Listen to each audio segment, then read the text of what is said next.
It's interesting we talk about Adrian Broner. He's quite a very unique character. He's always in and out of trouble with the police.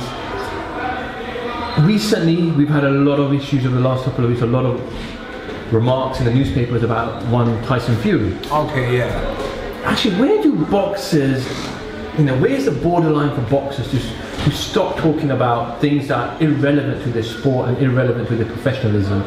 Where's that boundary? We saw Muhammad Ali do it. He serves punishment. We're now seeing Tyson Fury. He's gone through quite a lot of it recently.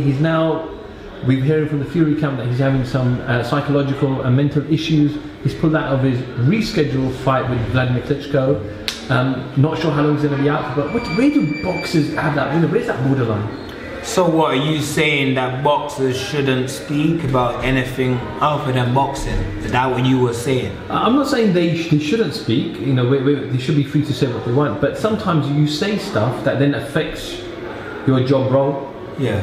Whereas myself as a professional and a cameraman, I'll only say things that will be relevant. Whereas some boxers like Tyson Fury's made some homophobic remarks. It's gonna.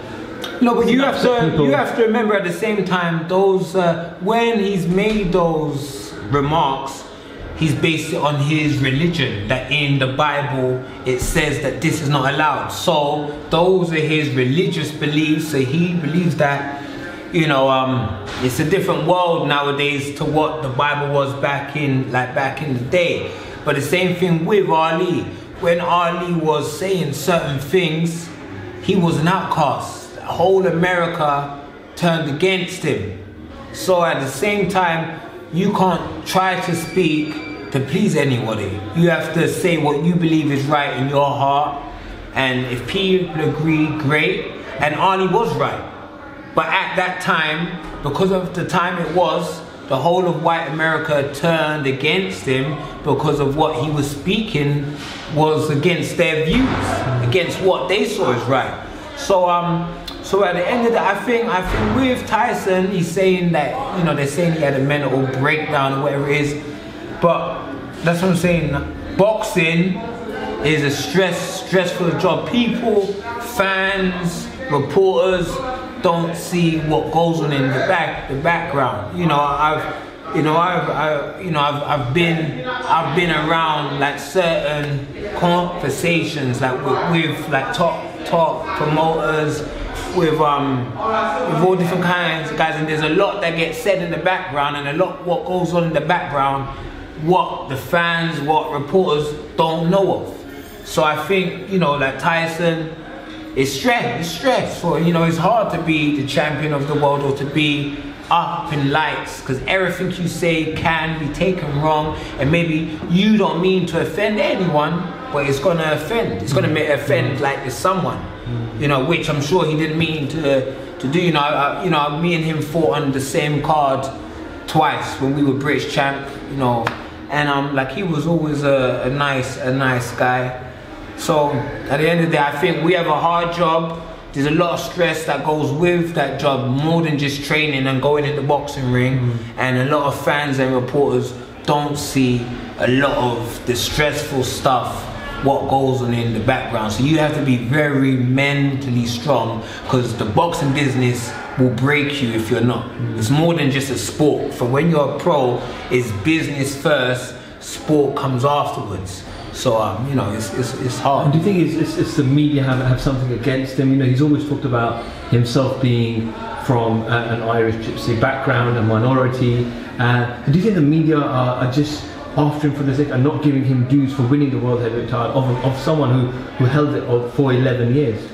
Well, what Tyson done, no other heavyweight champ could do for 10 years. No other guy could beat Klitschko. So what he done was a marvelous feat, and he's